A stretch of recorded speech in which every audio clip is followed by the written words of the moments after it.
الحمد للہ رب العالمین والصلاة والسلام علی خاتم النبیین اما بعد فاعوذ باللہ من الشیطان الرجیم بسم اللہ الرحمن الرحیم۔ دو گدڑیوں والا، یہ مضمون امیر اہل سنت کی کتاب غیبت کی تباہ کاریاں صفحہ 334 تا 355 سے لیا گیا ہے۔ دعائے عطار یا رب المصطفیٰ، جو کوئی 21 صفحات کا رسالہ دو گدڑیوں والا پڑھ یا سن لے، اسے ہمیشہ نیکیاں کرنے، نیکیاں کروانے، گناہوں سے بچنے اور دوسروں کو بچانے کی سعادت عطا فرما کر بے حساب مغفرت سے نواز دے۔ آمین بجاہ خاتم النبیین صلی اللہ علیہ وآلہ وسلم۔ درود پاک کی فضیلت رحمت عالم نور مجسم صلی اللہ علیہ وآلہ وسلم کا فرمان شفاعت نشان ہے، جو مجھ پر روز جمعہ درود شریف پڑھے گا میں قیامت کے دن اس کی شفاعت کروں گا۔ ایک بار کی ہوئی غیبت کے سبب بے ہوش ہو گئے۔ حضرت سیدنا داؤد طائی رحمت اللہ علیہ ایک مقام سے گزرے تو بے ہوش ہو گئے۔ ہوش آیا تو لوگوں نے بے ہوشی کا سبب پوچھا۔ فرمایا، یہاں پہنچتے ہی ایک دم یاد آیا کہ اس مقام پر میں نے ایک شخص کی غیبت کی تھی، لہذا مجھے اللہ پاک کی پکڑ اور آخرت کے حساب کا خیال آ گیا، اس خوف سے میں بے ہوش ہو گیا۔ بروز حشر اینٹ اور دھاگے کا مطالبہ۔ اے عاشقان اولیاء، ہمارے بزرگوں کا خوف خدا بھی مرحبا۔ کسی گناہ سے لاکھ توبہ کریں مگر خوف ختم نہیں ہوتا، ندامت نہیں جاتی۔ ایک ہم ہیں کہ گناہ کرنے کے بعد ہنستے ہنستے اپنے گالوں پر باری باری ہاتھ لگا کر دل کو منا لیتے ہیں کہ ہم گناہوں سے صاف ستھرے ہو چکے، اور پھر اس گناہ کو اپنے پردہ خیال سے حرف غلط کی طرح مٹا دیتے اور اپنی مستیوں میں بد مست ہو جاتے ہیں۔ آہ، قیامت کا حساب، خدا کی قسم، بالخصوص حقوق العباد کا معاملہ انتہائی تشویشناک ہے، جیسا کہ حضرت حسن بصری رحمت اللہ علیہ فرماتے ہیں، قیامت میں اپنا حق وصول کرنے کے لیے ایک شخص دوسرے کا ہاتھ پکڑ لے گا۔ وہ دوسرا شخص کہے گا، میں تجھے نہیں پہچانتا، تو کون ہے؟ پہلا شخص کہے گا، تو نے میری دیوار سے ایک اینٹ نکالی تھی اور تو نے میرے کپڑے سے دھاگا نکالا تھا، اس سبب سے میں تجھ پر اپنے حق کی وصولی کے لیے دعویٰ کرتا ہوں۔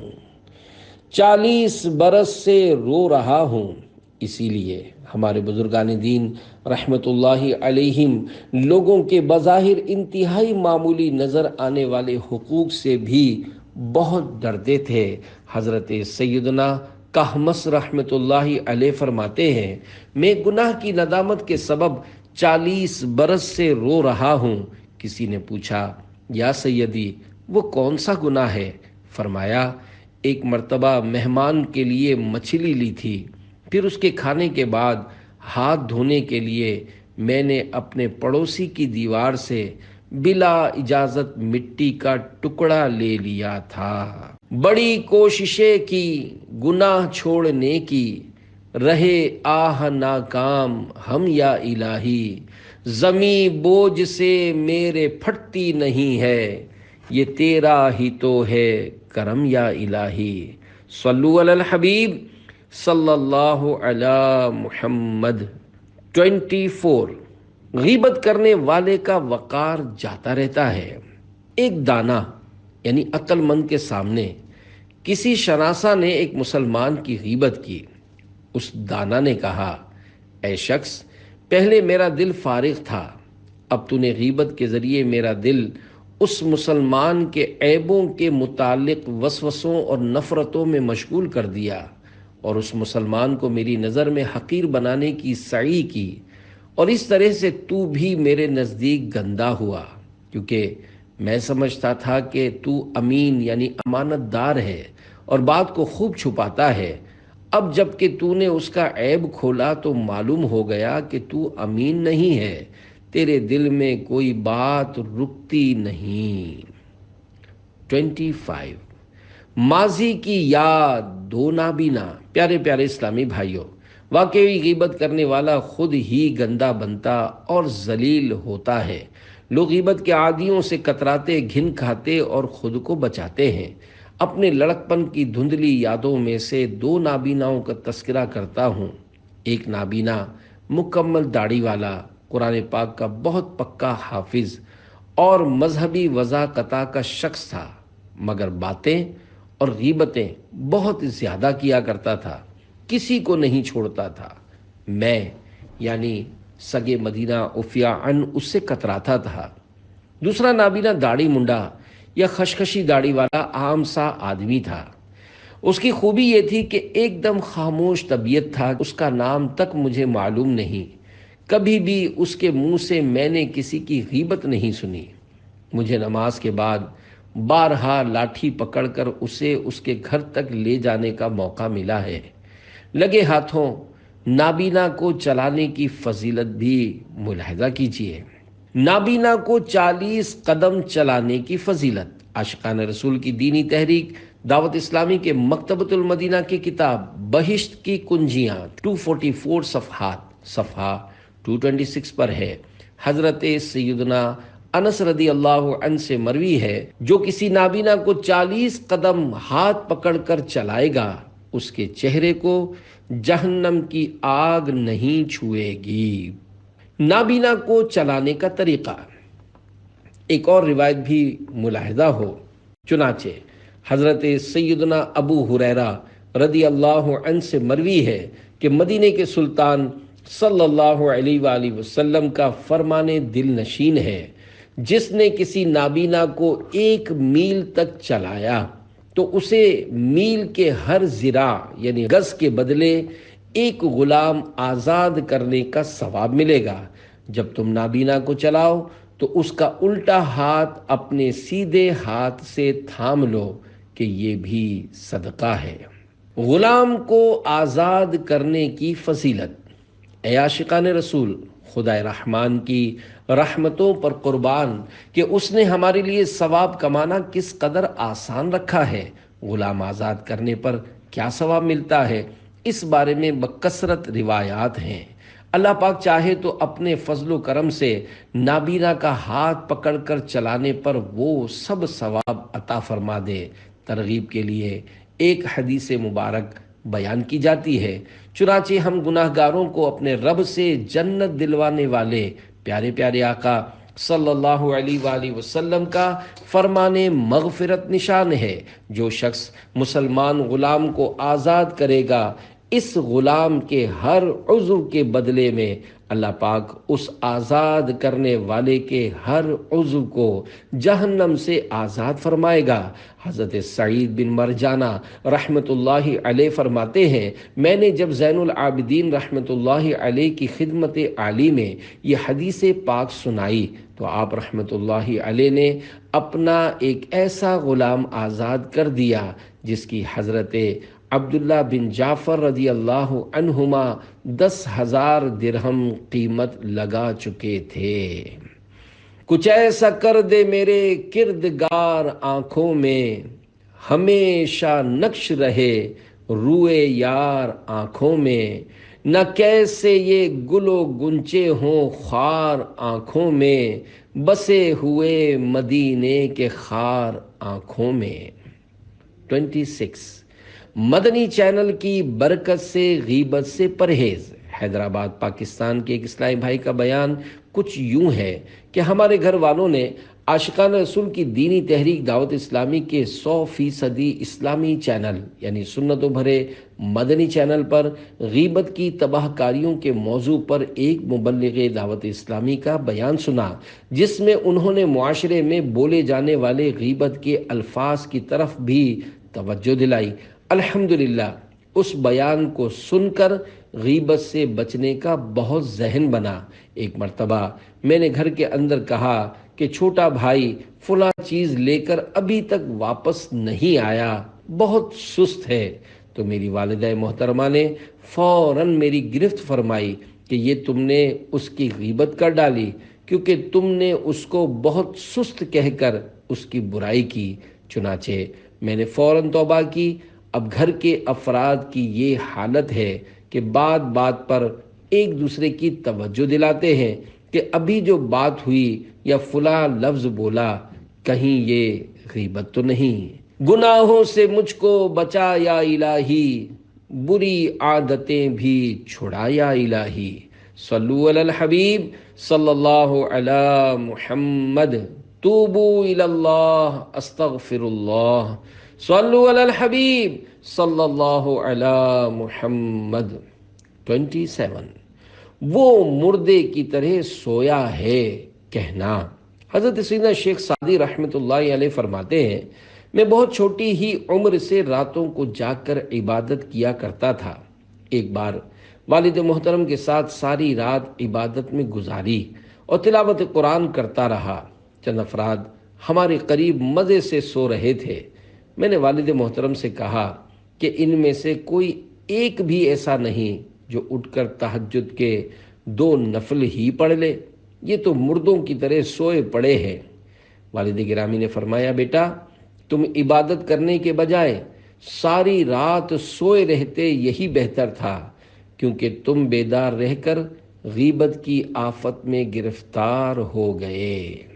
غیبت کرنا گناہ کبیرہ ہے کہ 14 حروف کی نسبت سے نفلی کاموں کے متعلق غیبت کی 14 مثالیں۔ اے عاشقان رسول، اس حکایت سے معلوم ہوا کہ تہجد وغیرہ نفلی عبادات سے غافل ہو کر ساری رات سویا رہنا اس کے حق میں بہتر ہے جو کہ رات بھر عبادت تو کرے مگر غیبت کی آفت میں بھی جا پڑے۔ تہجد و نوافل ادا کرنا بے شک کار ثواب ہے، مگر غیبت کرنے والا حقدار عذاب ہے۔ اس حکایت میں ان لوگوں کے لیے عبرت کے کثیر مدنی پھول ہیں جو بلا اجازت شرعی اس طرح سے غیبت کرتے ہیں۔ مثلا فلاں اشراق چاش نہیں پڑتا، اس کو بہت جگایا مگر فجر یا تہجد کے لیے نہیں اٹھا، بس مردے کی طرح سویا پڑا رہا۔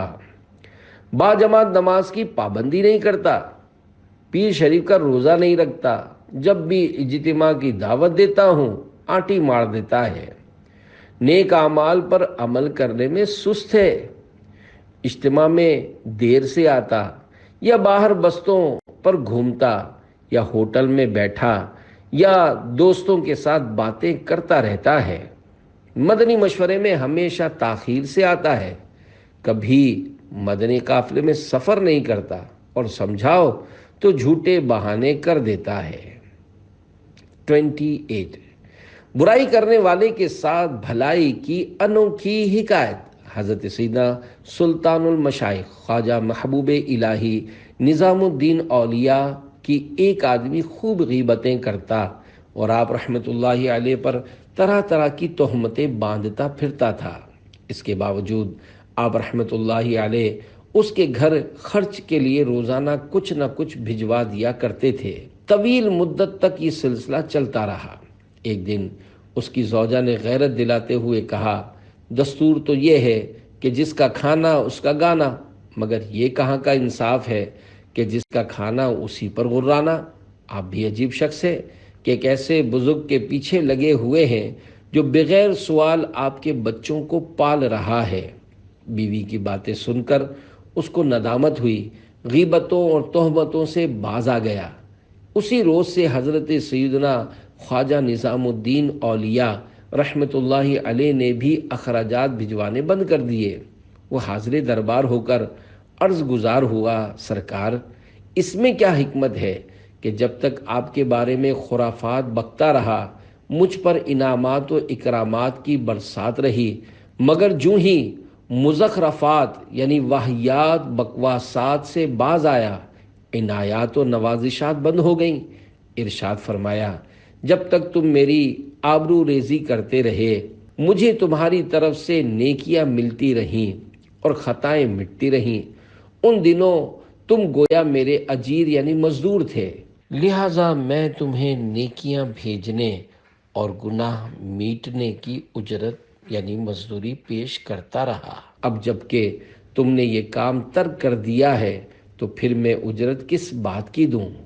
اللہ رب العزت کی ان پر رحمت ہو اور ان کے صدقے ہماری بے حساب مغفرت ہو۔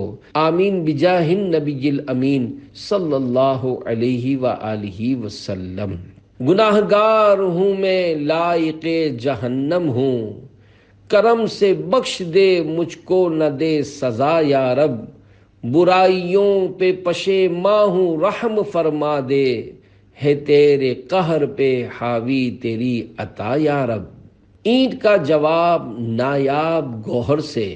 اے عاشقان اولیاء، حضرت سیدنا سلطان المشائخ خواجہ محبوب الہی نظام الدین اولیاء رحمۃ اللہ علیہ کی مذکورہ حکایت میں یہ مدنی پھول بھی انتہائی خوشبودار ہے کہ اہل اللہ اینٹ کا جواب پتھر سے نہیں نایاب گوہر سے دیا کرتے ہیں۔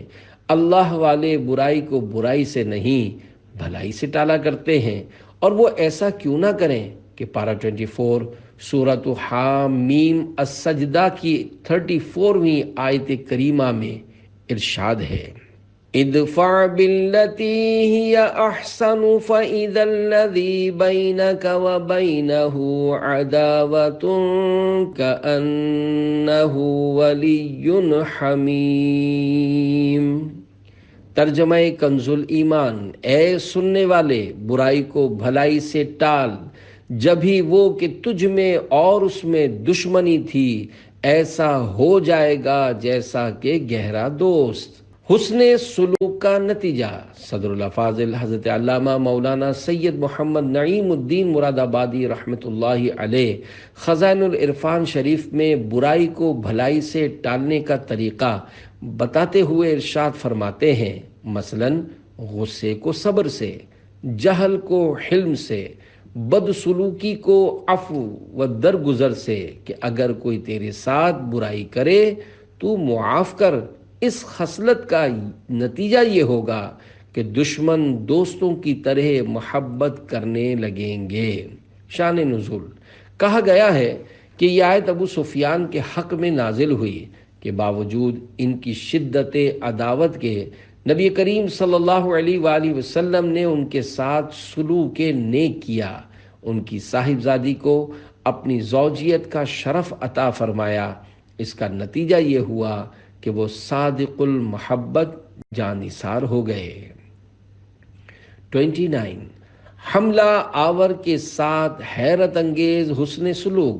برائی کو بھلائی سے ٹالنے کے ضمن میں ایک عجیب و غریب حکایت ملاحظہ فرمائیے۔ چنانچہ ایک شخص نے حضرت سیدنا شیخ نصیر الدین محمود بن یوسف رشید اودھی رحمۃ اللہ علیہ کے آستانہ عالیہ دہلی میں داخل ہو کر چھری سے 15 یا 17 وار کر کے آپ رحمۃ اللہ علیہ کو شدید زخمی کر دیا۔ آپ رحمۃ اللہ علیہ نے کمال صبر کا مظاہرہ کرتے ہوئے حملہ آور سے فرمایا، فوراً اندر والے کمرے میں چھپ جاؤ، ورنہ لوگ پہنچ گئے تو شاید تمہیں زندہ نہیں چھوڑیں گے۔ وہ چھپ گیا۔ لوگوں نے بہت تلاشا مگر حملہ آور کا سراغ نہ ملا۔ آدھی رات کے وقت موقع پا کر آپ رحمۃ اللہ علیہ نے حملہ آور کو وہاں سے رخصت کر دیا۔ اللہ رب العزت کی ان پر رحمت ہو اور ان کے صدقے ہماری بے حساب مغفرت ہو۔ آمین بجاہ النبی الامین صلی اللہ علیہ وآلہ وسلم۔ سبحان اللہ، اولیاء اللہ کی بھی کیسی بلند شانیں ہوتی ہیں۔ وہ اپنی برائیاں کرنے والوں بلکہ جان کے در پہ رہنے والوں کے ساتھ بھی حسن سلوک کیا کرتے ہیں۔ کسی نے سچ ہی تو کہا ہے، بدی را بدی سہل باشد جزا، اگر مردی احسن الی من اسا، یعنی بدی کا بدلہ بدی سے دینا تو آسان ہے، اگر تو مرد ہے تو برائی کرنے والے کے ساتھ بھی بھلائی کر۔ صلو علی الحبیب صلی اللہ علی محمد۔ 30 دو گدڑیوں والا۔ عاشقان رسول کی دینی تحریک دعوت اسلامی کے مکتبۃ المدینہ کی کتاب عیون الحکایات 413 صفحات، حصہ دوم صفحہ 18 پر ہے۔ حضرت سیدہ ابراہیم آجوری کبیر رحمۃ اللہ علیہ فرماتے ہیں، سردیوں کے دن تھے، میں مسجد کے دروازے پر بیٹھا ہوا تھا کہ قریب سے ایک شخص گزرا جس نے 2 گدڑیاں اوڑھ رکھی تھیں۔ میرے دل میں یہ بات آئی کہ شاید یہ بھکاری ہے، کیا ہی اچھا ہوتا کہ یہ اپنے ہاتھ سے کما کر کھاتا۔ جب میں سویا تو خواب میں 2 فرشتے آئے، مجھے بازو سے پکڑا اور اسی مسجد میں لے گئے۔ وہاں ایک شخص 2 گدڑیاں اوڑھے سو رہا ہے۔ جب اس کے چہرے سے گدڑی ہٹائی گئی تو یہ دیکھ کر میں حیران رہ گیا کہ یہ تو وہی شخص ہے جو میرے قریب سے گزرا تھا۔ فرشتوں نے مجھ سے کہا، اس کا گوشت کھاؤ۔ میں نے کہا، میں نے اس کی کوئی غیبت تو نہیں کی۔ کہا، کیوں نہیں؟ تو نے دل میں اس کی غیبت کی، اس کو حقیر جانا اور اس سے ناخوش ہوا۔ حضرت سیدنا ابراہیم آجوری کبیر رحمۃ اللہ علیہ فرماتے ہیں، پھر میری آنکھ کھل گئی۔ خوف کی وجہ سے مجھ پر لرزہ طاری تھا۔ میں مسلسل 30 دن اسی مسجد کے دروازے پر بیٹھا رہا، صرف فرض نماز کے لیے وہاں سے اٹھتا۔ میں دعا کرتا رہا کہ دوبارہ وہ شخص مجھے نظر آ جائے تاکہ اس سے معافی مانگوں۔ 1 ماہ بعد وہ پراسرار شخص مجھے نظر آ گیا، پہلی کی طرح اس کے جسم پر 2 گدڑیاں تھیں۔ میں فوراً اس کی طرف لپکا، مجھے دیکھ کر وہ تیز تیز چلنے لگا، میں بھی پیچھے ہو لیا۔ آخر کار میں نے اس کو پکار کر کہا، اے اللہ پاک کے بندے، میں آپ سے کچھ بات کرنا چاہتا ہوں۔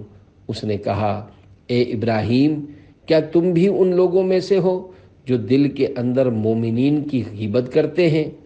اس کے منہ سے اپنے بارے میں غیب کی خبر سن کر میں بے ہوش ہو کر گر پڑا۔ جب ہوش آیا تو وہ شخص میرے سرہانے کھڑا تھا۔ اس نے کہا، کیا دوبارہ ایسا کرو گے؟ میں نے کہا، نہیں، اب کبھی بھی ایسا نہیں کروں گا۔ پھر وہ پراسرار شخص میری نظروں سے اوجھل ہو گیا اور دوبارہ کبھی نظر نہ آیا۔ اللہ رب العزت کی ان پر رحمت ہو اور ان کے صدقے ہماری بے حساب مغفرت ہو۔ آمین بجاہ النبی الامین صلی اللہ علیہ وآلہ وسلم۔ بدگمانی بھی غیبت ہے۔ اے عاشقان رسول، اس حکایت سے ہمیں عبرت کے بے شمار مدنی پھول چننے کو ملتے ہیں۔ اس سے یہ بھی معلوم ہوا کہ کسی کے بارے میں بدگمانی بھی غیبت ہے، یعنی کسی واضح قرینے کے بغیر کسی کے بارے میں برائی کو دل میں جما لینا کہ وہ ایسا ہی ہے، بدگمانی کہلاتا ہے، جو کہ غیبت القلب یعنی دل کی غیبت ہے۔ کسی کے سادہ لباس وغیرہ کو دیکھ کر اسے حقیر اور بھیک مانگنے والا فقیر جاننا بڑی بھول ہے۔ کیا معلوم ہم جسے حقیر تصور کر رہے ہیں وہ کوئی گدڑی کا لال یعنی پہنچی ہوئی ہستی ہو، جیسا کہ مذکورہ حکایت سے ظاہر ہوا کہ وہ گدڑی پوش شخص کوئی عام آدمی نہیں، خدا رسیدہ بزرگ تھے۔ نہ پوچھ ان خرقہ پوشوں کو، عقیدت ہو تو دیکھ ان کو، یدے بیدا لیے پھرتے ہیں اپنی آستینوں میں۔ 31 پراسرار حبشی۔ مذکورہ حکایت سے ملتی جلتی ایک اور ایمان افروز حکایت ملاحظہ فرمائیے۔ چنانچہ منقول ہے، حضرت سیدنا حسن بصری رحمۃ اللہ علیہ بے انتہا منکسر المزاج تھے، ہر شخص کو اپنے سے بہتر تصور کیا کرتے۔ ایک دن دریائے دجلہ کے کنارے کسی حبشی کو شراب کی بوتل کے ساتھ ایک عورت کے ہمراہ دیکھا۔ آپ رحمت اللہ علیہ نے دل میں کہا، کیا یہ شرابی حبشی بھی مجھ سے بہتر ہو سکتا ہے؟ اسی دوران ایک کشتی گزری جس پر 7 افراد سوار تھے۔ یکایک وہ غرق آب ہو گئی اور 7 آدمی ڈوب گئے۔ یہ دیکھ کر حبشی دریا میں کود گیا اور اس نے ایک ایک کر کے 6 افراد کو باہر نکالا۔ پھر مجھ سے بولا، 7واں آپ نکالیے، میں تو آپ کا امتحان لے رہا تھا کہ آپ صاحب باطن بھی ہیں یا نہیں۔ یہ بھی سن لیجئے، یہ عورت کوئی اور نہیں بلکہ میری امی جان ہے، اور بوتل میں شراب نہیں، سادہ پانی ہے۔ آپ رحمت اللہ علیہ سمجھ گئے کہ یہ حبشی کوئی عام آدمی نہیں بلکہ میری اصلاح کے لیے آئی ہوئی غیبی ہستی ہے، لہذا آپ رحمت اللہ علیہ نے اس کا احترام کیا اور دعا کی درخواست کی۔ اس نے دعا کی اللہ پاک آپ کو نور بصیرت یعنی دل کی نظر کے نور سے نوازے۔ اس کے بعد آپ رحمت اللہ علیہ نے کبھی بھی خود کو کسی سے بہتر نہیں سمجھا، یہاں تک کہ ایک بار کسی نے استفسار کیا کہ کتا بہتر ہے یا آپ؟ فرمایا اگر عذاب سے نجات پا گیا تو میں بہتر، ورنہ کتا مجھ جیسے سینکڑوں گناہ گاروں سے بہتر ہے۔ اللہ رب العزت کی ان پر رحمت ہو اور ان کے صدقے ہماری بے حساب مغفرت ہو، آمین بجاہ النبی الامین صلی اللہ علیہ وآلہ وسلم۔ پیارے پیارے اسلامی بھائیوں، معلوم ہوا کہ کسی مسلمان کے متعلق جھٹ پٹ غلط رائے نہیں قائم کر لینی چاہیے۔ ہمیں کیا معلوم کہ اللہ پاک کی بارگاہ میں کس کا کیا مقام ہے۔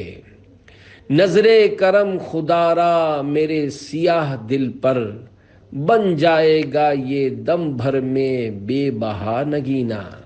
32 حبشی نے جو ہی دعا مانگی، اے عاشقان اولیاء، معلوم ہوا وہ حبشی کوئی پہنچے ہوئے بزرگ تھے، لہذا کسی کی ظاہری شکل و صورت اور لباس وغیرہ کو دیکھ کر اس کی ہرگز تحقیر نہیں کرنی چاہیے۔ حجت الاسلام حضرت امام محمد بن محمد غزالی رحمت اللہ علیہ فرماتے ہیں، ایک سال مدینہ منورہ میں قحط ہوا، لوگوں کو از حد غم ہوا۔ ایک روز اہل مدینہ نماز استسقاء یعنی بارش مانگنے کی نماز کے واسطے نکلے اور حضرت عبداللہ بن مبارک رحمت اللہ علیہ بھی ساتھ تھے۔ سب لوگ رو رو کر دعا مانگنے لگے، کسی کی دعا قبول نہیں ہوتی تھی۔ اتنے میں 2 چادروں میں ملبوس ایک حبشی آیا اور بارگاہ خداوندی میں یوں عرض گزار ہوا، الہی ہم گناہ گار ہیں، تو نے ہم لوگوں کو ادب سکھانے کے لیے پانی روک لیا ہے، یا اللہ اپنی رحمت سے اسی وقت پانی برسا، اسی وقت پانی برسا، اسی وقت پانی برسا۔ فی الفور گھنگھور گھٹا امنڈ آئی اور موسلا دھار بارش برسنے لگی۔ حضرت عبداللہ بن مبارک رحمت اللہ علیہ وہاں سے حضرت فضیل بن عیاض رحمت اللہ علیہ کے پاس آئے۔ انہوں نے فرمایا کیا بات ہے کہ آپ اداس نظر آ رہے ہیں؟ انہوں نے حبشی کی دعا اور بارش والا واقعہ سنایا۔ یہ سن کر حضرت فضیل بن عیاض رحمت اللہ علیہ نے چیخ ماری اور بے ہوش ہو کر زمین پر تشریف لے آئے۔ اللہ رب العزت کی ان پر رحمت ہو اور ان کے صدقے ہماری بے حساب مغفرت ہو۔ محبت میں اپنی گما یا الہی، نہ پاؤں میں اپنا پتہ یا الہی، تیرے خوف سے تیرے ڈر سے ہمیشہ، میں تھر تھر رہوں کانپتا یا الہی۔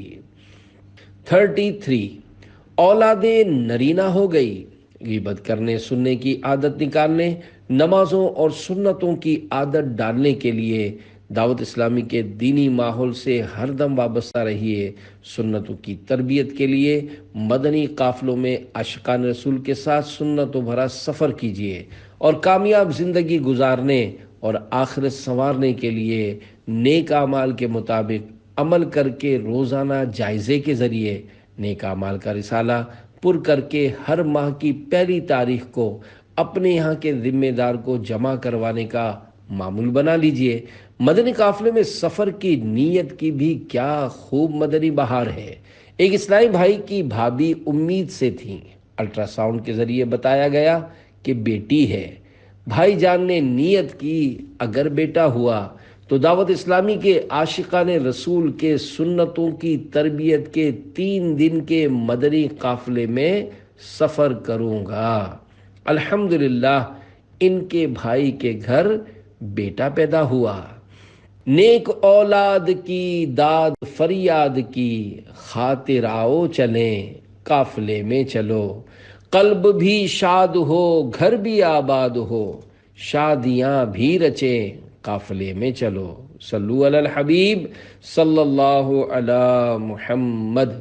جتنی نیتیں زیادہ ثواب بھی زیادہ۔ اے عاشقان رسول، ماشاء اللہ، اچھی نیت، اور وہ بھی مدنی قافلے میں سنتوں بھرا سفر کرنے کی، سبحان اللہ، اس کی بھی کیا خوب برکت ہے کہ الحمدللہ اولاد نرینہ سے گود ہری ہو گئی۔ یہ ذہن میں رہے کہ جتنی اچھی نیتیں زیادہ ہوں گی اتنا ہی ثواب میں اضافہ ہوگا، لہذا کسی جائز مقصد کو پانے کی نیت کے ساتھ ثواب آخرت کی نیت کو نہیں بھولنا چاہیے۔ مثلا اگر صرف اولاد کی نیت سے مدنی قافلے میں سفر کیا تو مدنی قافلے میں سفر کا ثواب نہیں ملے گا۔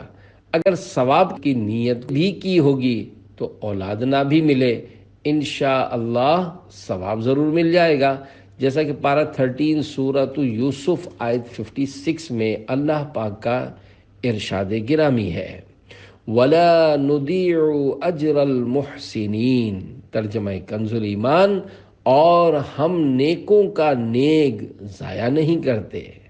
34 غیبت کرنے والے کو تحفہ۔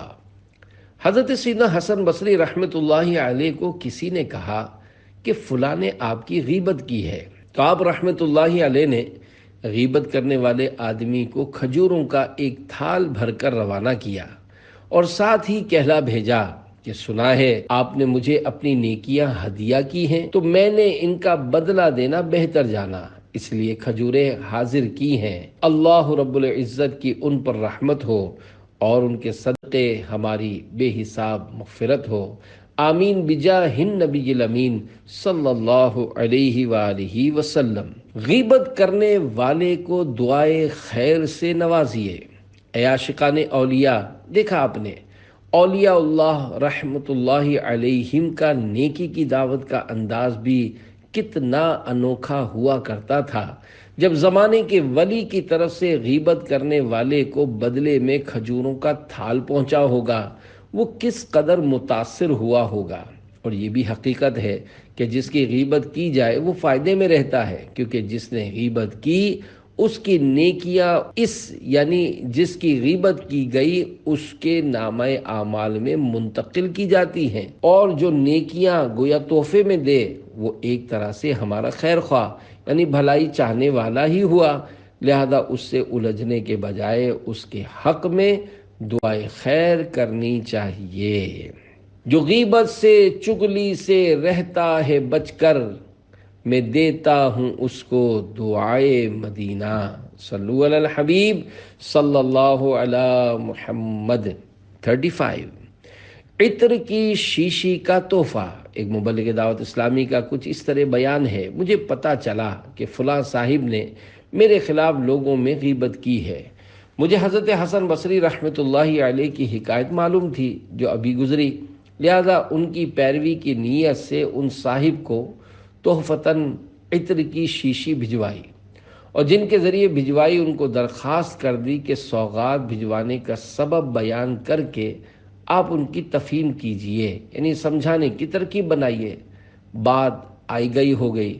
ایک بار ہم چند اسلامی بھائی اتفاق سے ان غیبت و مخالفت کرنے والے صاحب کی دکان کے قریب سے گزرے، دیکھتے ہی وہ اپنی دکان سے باہر آ گئے، پرتپاک طریقے پر ملاقات کی، پھل کے رس یا کسی مشروب سے ہماری خاطر تواضع کی، اور اپنی دکان کے اندر مجھ سے ہاتھ اٹھوا کر دعائے برکت کروائی۔ الحمدللہ، تو پیچھے نہ ہٹنا کبھی اے پیارے مبلغ، شیطان کے ہر وار کو ناکام بنا دے، صلو علی الحبیب صلی اللہ علی محمد۔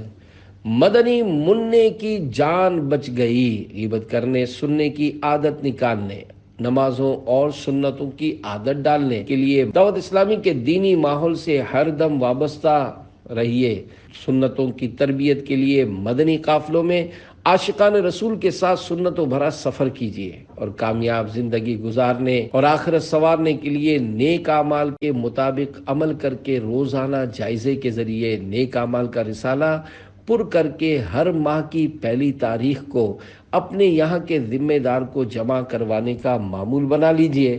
حیدرآباد کے اسلامی بھائی کا 5 ماہ کا منا مسلسل بیمار رہتا، حیدرآباد کے تقریباً تمام بڑے بڑے اسپتالوں میں علاج کروایا۔ جب جام شورو اسپتال سے لیور اسکین کروایا تو پتہ چلا کہ بچے کا ایک کنیکشن نہیں ہے جو جگر سے آنتوں کو پہنچتا ہے۔ بڑے ڈاکٹر نے بتایا کہ اس کا آپریشن ہوگا مگر اس کے کامیاب ہونے کے امکانات کم ہیں۔ رمضان مبارک میں وہ کراچی پہنچ گئے اور آپریشن کے لیے مدنی منع کو NICH اسپتال میں داخل کروا دیا۔ ہفتے والے روز منع کا آپریشن ہوا تو ڈاکٹروں نے بتایا کہ اس کا تو کنیکشن بھی نہیں، پتا بھی نہیں اور جگر بھی بہت کمزور ہے جو کہ صرف 25% کام کر رہا ہے۔ اس بچے کے بچنے کے امکان بہت کم ہے۔ دوسرے ہفتے منع کا دوسرا آپریشن طے ہوا۔ وہ اسلامی بھائی آپریشن کے ایک دن پہلے یعنی جمعہ کے روز مدنی قافلے میں عاشقان رسول کے ہمراہ سنتوں بھرے سفر پر روانہ ہو گئے۔ الحمدللہ مدنی قافلے سے واپسی پر پتہ چلا کہ ان کے منع کا آپریشن کامیاب ہو گیا ہے مگر اس کو دودھ نہیں دے سکتے تھے اور پیشاب میں خون آ رہا تھا۔ وہ دوسرے ہفتے پھر مدنی قافلے میں سفر پر روانہ ہو گئے۔ الحمدللہ مدنی قافلے میں سفر کے دوران ہی گھر والوں نے فون پر اطلاع دی کہ پیشاب میں خون آنا بھی بند ہو گیا اور اس نے دودھ پینا بھی شروع کر دیا۔ وہ مدنی قافلے سے اتوار کو واپس آئے اور الحمدللہ دوسرے دن یعنی پیر شریف کو اسپتال سے چھٹی بھی مل گئی اور وہ منع کو گھر لے آئے۔ الحمدللہ مدنی قافلے کی برکت سے ان کا منع بالکل ٹھیک ہو گیا۔ اللہ پاک دعوت اسلامی کے دینی ماحول کو سلامت رکھے، آمین بجاہ النبی الامین صلی اللہ علیہ وآلہ وسلم۔ بچہ بیمار ہے باپ بیزار ہے، غم کے سائے ڈھلے قافلے میں چلو، غم چلے جائیں گے دن بھلے آئیں گے، صبر سے کام لیں قافلے میں چلو۔ صلو علی الحبیب صلی اللہ علی محمد۔ 15 سالہ مریضہ کی ایمان افروز صحت یابی۔ اے عاشقان رسول، دیکھا اپنے مدنی قافلے کی برکت سے ناقص بچہ نہ صرف زندہ بچ گیا بلکہ صحت مند بھی ہو گیا۔ اللہ پاک کی قدرت کے یہ سب کرشمے ہیں۔ یقیناً دعوت اسلامی والوں پر رب الاکرم کا بے انتہا کرم ہے۔ بے شک اللہ پاک چاہے تو کیسا ہی گھمبیر مسئلہ ہو چٹکی میں حل ہو جاتا ہے۔ اس ضمن میں ایک ایمان افروز حکایت سنیے اور جھومیے۔ چنانچہ بغداد شریف میں ایک علوی لڑکی رہتی تھی۔ وہ 15 سال تک اپاہج یعنی معذور رہی۔ ایک رات وہ سو کر اٹھی تو تندرست تھی۔ اب وہ اٹھ کر بیٹھ بھی سکتی تھی اور کھڑی بھی ہو سکتی تھی۔ اس سے اس سلسلے میں پوچھا گیا تو اس نے کہا، ایک رات میں سخت دل برداشتہ ہوئی۔ میں نے اللہ پاک سے دعا مانگی کہ یا تو اس مصیبت سے نجات عطا فرما دے یا پھر موت دے دے، اور بہت روئی۔ خواب میں دیکھا کہ ایک بزرگ میرے پاس تشریف لائے ہیں۔ میں کانپ گئی اور میں نے کہا، کیا آپ کا اس طرح میرے پاس آنا جائز ہے؟ انہوں نے فرمایا، میں تمہارا والد ہوں۔ میں نے گمان کیا کہ شاید میرے جد اعلیٰ حضرت امیر المومنین علی المرتضیٰ شیر خدا رضی اللہ عنہ ہیں۔ میں نے عرض کی، یا امیر المومنین، آپ میری حالت نہیں دیکھتے؟ میں تیرا والد محمد الرسول اللہ صلی اللہ علیہ وآلہ وسلم ہوں۔ میں نے روتے ہوئے عرض کی، یا رسول اللہ صلی اللہ علیہ وآلہ وسلم، اللہ پاک سے میرے لیے صحت کی دعا فرما دیجئے۔ آپ صلی اللہ علیہ وآلہ وسلم نے اپنے دونوں ہونٹوں کو حرکت دی، پھر فرمایا، اپنا ہاتھ لاؤ۔ میں نے اپنا ہاتھ پیش کر دیا تو آپ صلی اللہ علیہ وآلہ وسلم نے اسے پکڑ کر کھینچا اور مجھے بٹھا دیا، پھر فرمایا، اللہ کا نام لے کر کھڑی ہو جاؤ۔ میں نے عرض کی، میں کیسے کھڑی ہو جاؤں؟ میں تو معذور ہوں۔ فرمایا، اپنے دونوں ہاتھ لاؤ۔ آپ صلی اللہ علیہ وآلہ وسلم نے انہیں پکڑ کر کھینچا تو میں کھڑی ہو گئی۔ آپ صلی اللہ علیہ وآلہ وسلم نے 3 دفعہ اسی طرح کیا، پھر فرمایا کھڑی ہو جاؤ، اللہ پاک نے تمہیں صحت و عافیت عطا فرما دی ہے، تم اس کی حمد کرو اور اس سے ڈرو۔ پھر مجھے چھوڑا اور تشریف لے گئے۔ جب میں بیدار ہوئی تو تندرست تھی۔ ان کا واقعہ بغداد شریف میں خوب مشہور ہوا۔ سرے بالی انہیں رحمت کی ادا لائی ہے، حال بگڑا ہے تو بیمار کی بنائی ہے۔ 38 لمبا سیاہ آدمی۔ حضرت خالد ربعی رحمۃ اللہ علیہ فرماتے ہیں کہ میں جامع مسجد میں بیٹھا تھا کہ کچھ لوگ ایک شخص کی غیبت کرنے لگے۔ میں نے انہیں اس سے منع کیا تو غیبت سے باز آ کر کسی اور موضوع پر آ گئے۔ کچھ دیر بعد پھر اسی شخص کے خلاف بولنے لگے۔ اب کی بار میں بھی کچھ دیر کے لیے گفتگو میں شریک ہو گیا۔ رات کو خواب دیکھا کہ ایک لمبا سیاہ آدمی تھال میں خنزیر کے گوشت کا لوتھڑا لیے آیا اور کہنے لگا کھاؤ۔ میں نے کہا میں کیوں خنزیر کا گوشت کھاؤں؟ اللہ کی قسم میں نہیں کھاؤں گا۔ اس نے مجھے سختی سے جھنجھوڑا اور کہا تم نے اس سے بھی گندی چیز کھائی یعنی غیبت کی ہے۔ یہ کہہ کر اس نے مجھے گدی سے پکڑا اور خنزیر کا گوشت جس سے خون بہہ رہا تھا میرے منہ میں ٹھونسنے لگا، حتیٰ کہ میں نیند سے بیدار ہو گیا۔ خدا کی قسم 30 دن تک مجھے اس کی بدبو آتی رہی اور میں جب بھی کھانا کھاتا تو اس سے خنزیر کے گوشت کا ذائقہ اپنے منہ میں محسوس کرتا۔ 39 امرد بینی وغیرہ کی ہاتھوں ہاتھ غیبی سزائیں۔ اے عاشقان اولیاء، یہ بزرگ نصیب دار تھے کہ ان کو دنیا ناپائیدار ہی میں خواب کے ذریعے خبردار کر دیا گیا۔ آہ ہمارا کیا بنے گا؟ افسوس ہم نے تو نہ جانے کتنوں کی غیبتیں کی اور سنی ہوں گی۔ اللہ رب العزت ہمیں دنیا اور آخرت کی ذلت سے بچائے۔ بعض اوقات ایسا بھی ہوتا ہے کہ گناہ کرتے ہی ہاتھوں ہاتھ سزائیں ملتی اور خوب رسوائی ہوتی ہے۔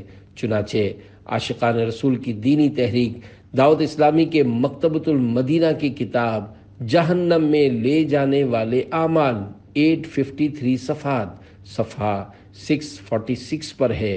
بعض لوگوں نے امرد یعنی خوبصورت لڑکے کو شہوت کے ساتھ یا عورت کو دیکھا تو ان کی آنکھیں بہہ کر رخساروں یعنی گالوں پر آ گئیں۔ بعض نے جو ہی اپنا ہاتھ کسی عورت کے ہاتھ پر رکھا تو دونوں کے ہاتھ آپس میں چمٹ گئے اور خوب رسوائی ہوئی۔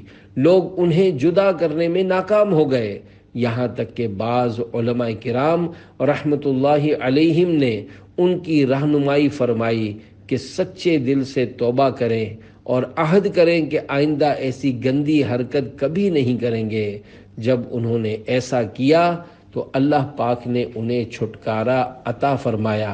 اس کتاب کے مصنف حضرت علامہ ابن حجر رحمت اللہ علیہ فرماتے ہیں اسی طرح میرے ایک جاننے والے کے ساتھ ہوا جو کہ خوش شکل اور خوش اندام تھا۔ اس نے گناہ کیا بھی تو کیسی مقدس جگہ پر، مسجد الحرام کے اندر، اور وہ بھی حجر اسود کے پاس۔ اس پر شیطان سوار ہوا اور اس نے ایک عورت کو چوم لیا۔ قہر الہی کی بجلی گری اور اس کا چہرہ پورے کا پورا مسخ ہو گیا یعنی بگڑ گیا۔ تن بدن بے ڈھب ہوا، عقل کند ہوئی اور آواز بھی خراب ہو گئی۔ الغرض سراپا عبرت کا نمونہ بن گیا۔ ہم بھٹکنے سے اللہ کریم کی پناہ مانگتے ہیں اور اللہ پاک سے التجا کرتے ہیں کہ ہمیں مرتے دم تک آزمائشوں سے بچائے۔ بے شک وہ سب سے زیادہ کریم و رحیم ہے۔ گناہوں نے کہیں کا بھی نہ چھوڑا، کرم مجھ پر حبیب کبریا ہو۔ 40 لفٹ کا پنکھا۔ اے عاشقان رسول، یقیناً اپنی چیز کی برائی سننا کسی کو بھی اچھا نہیں لگتا۔ اس ضمن میں اپنا ایک واقعہ تصرف کے ساتھ عرض کرتا ہوں۔ چنانچہ سخت گرمیوں کے دن تھے، ہم چند اسلامی بھائی کسی کے گھر سے کھانا کھا کر نکلے اور لفٹ میں سوار ہوئے۔ گرم ہوا کا احساس ہوا۔ ایک نے کہا پنکھا لگا ہوا ہے، دوسرا بولا فلاں کرایہ دار اسلامی بھائی کی عمارت کی لفٹ تو ایئر کنڈیشن ہے۔ اس پر ہمارا میزبان جو کہ اس عمارت کے ایک فلیٹ کا کرایہ دار تھا وہ بول اٹھا یہ عمارت کافی پرانی ہے۔ سگے مدینہ عوفیہ ان نے تیسرے سے عرض کی یہ بتائیے کہ آپ کی بات کہ یہ عمارت کافی پرانی ہے سن کر مکان مالک خوشی سے جھوم اٹھے گا یا دل برداشتہ ہوگا؟ اس پر وہ پشیمان ہوئے کہ واقعی پتہ لگنے کی صورت میں اسے ایذا پہنچے گی۔ پھر میری بات کی توثیق کرتے ہوئے انہوں نے اپنا ایک واقعہ سنایا کہ میرے پاس ایک پرانی کار تھی۔ ایک بار میرے بے تکلف دوست نے کہا یار اس کھٹارے کو چھٹی بھی کرواؤ۔ مجھے اس جملے سے سخت صدمہ پہنچا اور میں نے وہ کار استعمال کرنا چھوڑ دی اور ایک دوست کے گیراج میں ڈلوا دی۔ عرصہ ہوا یوں ہی پڑی ہے، بیچنے کو بھی دل نہیں کرتا کیونکہ اس کے ساتھ میری بعض متبرک یادیں وابستہ ہیں۔ جو اسلامی بھائی گفتگو میں شریک تھے الحمدللہ سب نے غیبتیں کرنے سننے سے توبہ کی۔ عیب بیان کرنا غیبت ہے بھی اور نہیں بھی۔ اے عاشقان رسول، بیان کردہ حکایت سے بخوبی اندازہ لگایا جا سکتا ہے کہ فضول گفتگو کس قدر خطرناک ہوتی ہے کہ غیبت ہو جاتی ہے اور کانوں کان خبر بھی نہیں ہوتی۔ اس حکایت میں ایک نہیں کم از کم 2 غیبتیں ہیں۔ ایک تو وہی عمارت بہت پرانی ہے اور اس سے پہلے کی جانے والی بات کہ اس کی لفٹ میں تو صرف پنکھا ہے جبکہ فلاں کی لفٹ میں اے سی ہے۔ اگر یہ بات بھی مکان مالک سنے تو اس کو ناگوار گزرے، لہذا یہ بھی غیبت ہے۔ یہاں یہ وضاحت کرتا چلوں کہ اگر برائی بیان کرنے کا کوئی صحیح مقصد ہو، مثلا عمارت میں فلیٹ کرائے پر لینا تھا اور اس ضمن میں یہ گفتگو ہوئی کہ یہ عمارت بھی پرانی ہے اور لفٹ میں بھی صرف پنکھا لگا ہوا ہے، فلاں عمارت بہتر ہے کہ اس کی لفٹ میں بھی اے سی ہے، چلو وہیں فلیٹ بک کرواتے ہیں، تو یہ گناہ بھری غیبت نہیں۔ اگر کسی صحیح مقصد کی نیت نہیں، بس یوں ہی کسی کا عیب یا اس کی کسی چیز کی خرابی کو پیٹھ پیچھے بیان کر دیا جیسا کہ آج کل ہماری اکثریت کی عادت ہے، تو یہ گناہ بھری غیبت ہے۔ اور مذکورہ حکایت میں بھی محض فضول بک بک کے طور پر بلا مقصد صحیح عمارت کے عیب بیان کیے گئے، لہذا وہ دونوں باتیں گناہوں بھری غیبتیں شمار ہوں گی۔ دعائے عطار، یا رب مصطفیٰ ہماری بے حساب مغفرت فرما، اللہ پاک ہمارے سارے گناہ معاف فرما۔ یا اللہ پاک ہمیں غیبتوں، چغلیوں، تہمتوں، بدگمانیوں، دل آزاریوں اور ہر طرح کے گناہوں سے بچا۔ یا اللہ کریم ہمیں پکا نمازی اور سنتوں کا عادی، نیک اعمال پر عمل کرنے والا اور مدنی قافلوں کا مسافر بنا۔ یا اللہ پاک ہمیں دعوت اسلامی کے دینی ماحول میں استقامت عنایت فرما۔ یا اللہ پاک ہمارے پیارے پیارے آقا مکی مدنی مصطفیٰ صلی اللہ علیہ وآلہ وسلم کی پیاری امت کی مغفرت فرما۔ خدایا اجل آ کے سر پر کھڑی ہے، دکھا جلوہ مصطفیٰ یا الہی، مسلمان ہے عطار تیری عطا سے، ہو ایمان پر خاتمہ یا الہی۔ آمین بجاہ النبی الامین صلی اللہ علیہ وآلہ وسلم۔ صلو علی الحبیب صلی اللہ علی محمد، توبو الی اللہ استغفر اللہ، صلو علی الحبیب صلی اللہ علی محمد۔ اچھا گمان عبادت ہے۔ فرمان مصطفیٰ صلی اللہ علیہ وآلہ وسلم، حسن الظن من حسن العبادہ، یعنی حسن ظن عمدہ عبادت سے ہے۔ حکیم الامت حضرت مفتی احمد یار خان رحمت اللہ علیہ اس حدیث پاک کے تحت لکھتے ہیں، یعنی مسلمانوں سے اچھا گمان کرنا، ان پر بدگمانی نہ کرنا، یہ بھی اچھی عبادات میں سے ایک عبادت ہے۔